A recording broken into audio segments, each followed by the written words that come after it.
Hello, thanks for stopping by. My name is Lena and I'd like to talk about a novella, At the Mountains of Madness by Howard Philip Lovecraft. It was my November read for a Good Read book club, Are We Not Entertained? This book club was started by Indy from Indie Insomniac. I'll leave all the links in info box down below.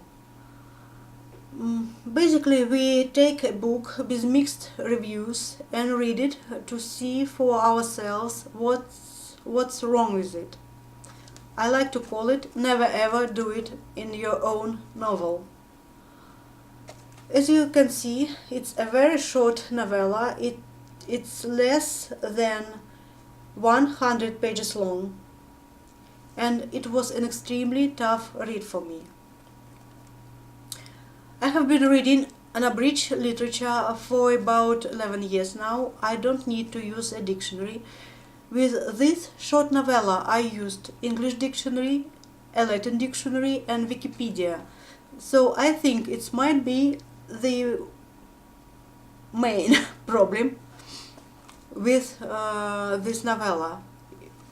It might be the reason why people don't like it. It wasn't an easy read. So,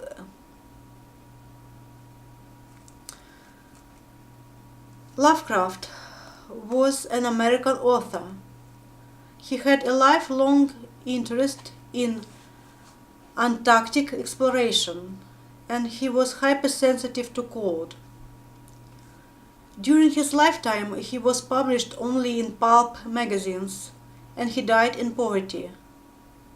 But now he's famous because his stories influenced a lot of nowadays writers of sci-fi and horror fiction. It was my first story by Lovecraft, and what would have made it much more pleasant read for me is a map with all the ships, all the bases and the camp. A picture with a picture of the old ones, because I just couldn't match the head with the body, and a bunch of footnotes saying basically that Lovecraft, Robert E. Howard and Clark Ashton Smith were friends, and they shared their fictional mythology, meaning that almost any book or creature mentioned in this story is fictional and created by one of them. So basically, the narrator tries to discourage any further exploration of Antarctica, telling the story of disasters that happened during the last expedition, which I believe he was leading.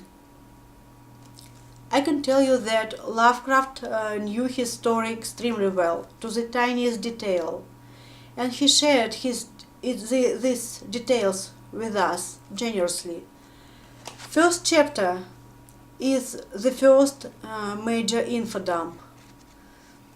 It tells us everything about the expedition, the way it was organized, the way it was supplied, what they were trying to achieve, and so on.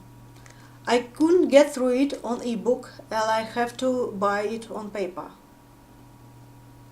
But anyway, they reached Antarctica, they reassembled their planes, they set up their bases, they did their ice melting and boring and drilling and blasting and sampling, and they found a strange marking on 3 pieces of slate, which allowed them to think that there had been some complex creature before Cambrian era, meaning that more than 500 million years ago, when life organisms were unicellular,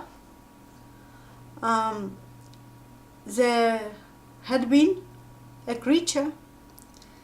They got very excited, and the team split it up, and half of the team set up a new base, and they did a bit of blasting, and they found a cave with strange creatures that had never been seen before. That is where my first big problem lies. Describing these creatures, Lovecraft says that they retained some flexibility. So they were not mere bones, they were not petrified, they were not frozen stiff. At least for me it meant that they were alive. But then Lovecraft says that after the creatures were carried outside and left under the sun, they started to thaw out a little. If they are frozen stiff, they are not flexible. If they weren't frozen stiff, why didn't they wake up right away? Anyway, I'm sorry. The creatures were carried closer to camp. It was late, everybody was tired, and by the morning everybody was dead. So the second team, after failing to raise them on radio, got to the new camp and tried to understand what had happened. Two people flew one of the planes over the mountains and found an ancient city. Of course, in this ancient city, the major info dump number 2 happened. My second big problem is that at first, at the very beginning, Lovecraft says that narrator gets his information not only from bas-reliefs but also from an ancient text he had happened to read while in college. But then, page after page, he forgets to mention the book.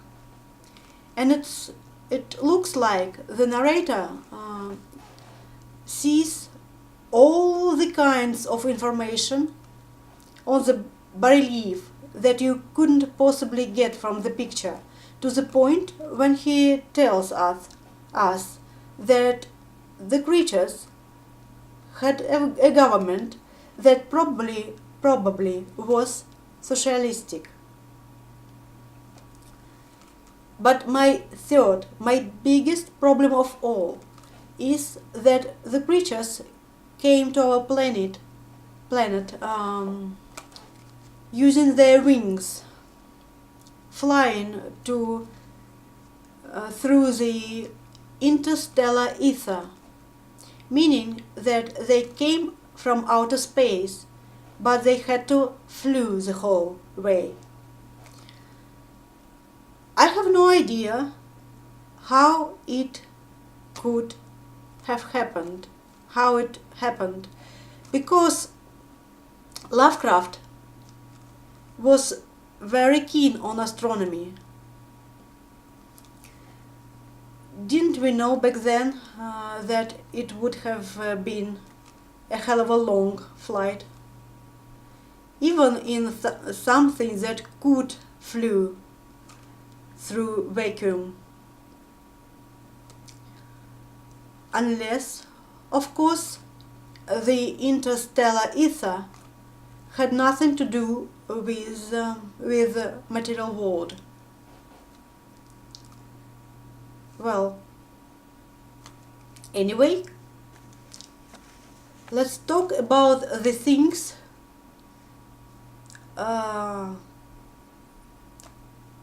this book had taught me. First, to read and reread my info dumps to make sure that everything is plausible. Second, info dumps makes you bored, not scared. And they are very bad to sci-fi or horror story. Third, this format, short novella, might be not the best solution if you want to tell your reader everything about the new world you have created. And fourth, it's a very, very bad idea to express your support to modern pseudoscientific theory because it makes your book dated. By the way, I haven't given you any spoilers because this incident is just one big stone dislodging the other big stone and so on. The story, the synopsis, I rather liked. It's one of those slow-paced, old-fashioned stories. I think with Lovecraft it's more about his mythology, his world, about our fragility, about our insignificance. I have a feeling that Lovecraft isn't my type of author, but I'll give him another try, another shot, just in case I'm wrong.